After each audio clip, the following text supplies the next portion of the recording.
Ésaïe, chapitre 58. Crie à plein gosier, ne te retiens pas, élève ta voix comme une trompette. Déclare à mon peuple leur iniquité, à la maison de Jacob ses péchés.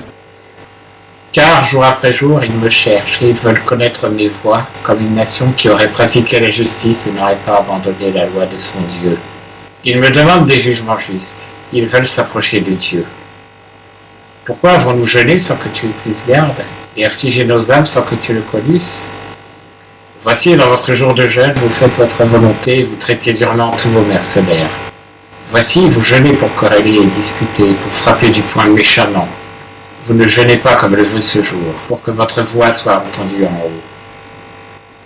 Est-ce là le jeûne auquel je prends plaisir, un jour où l'homme afflige son âme? Est-ce de courber sa tête comme un jonc, de se coucher sur le sac et sur la cendre? Appelleras-tu cela un jeûne, un jour agréable à l'Éternel?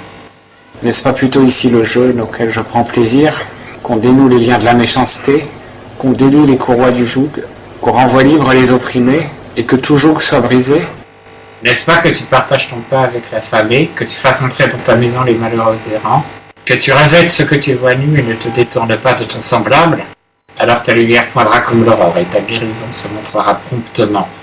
Ta justice ira devant toi, et la gloire de l'Éternel sera ton arrière-garde. Alors tu appelleras, et l'Éternel répondra. Tu crieras, et il dira, me voici. Si tu ôtes de toi l'oppression, le doigt levé insolemment et l'épreuve criminelle, si tu fais part de ta subsistance à l'affamé, et que tu ressaisis l'homme affligé, ta lumière se lèvera dans l'obscurité et tes ténèbres seront comme le midi. L'Éternel te conduira continuellement. Il te rassasiera dans les lieux arides. Il donnera la vigueur à tes eaux, et tu seras comme un jardin arrosé, comme une source dont les eaux ne trompent jamais. Les tiens rebâtiront les antiques ruines. Tu relèveras les fondations des anciens âges. On t'appellera le réparateur des brèches, le restaurateur des chemins, qui rend le pays habitable.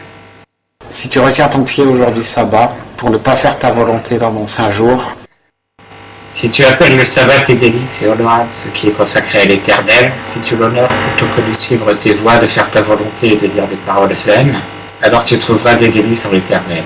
Je te ferai passer par-dessus les hauteurs du pays, et je te nourrirai de l'héritage de Jacob ton père, car la bouche de l'Éternel a parlé.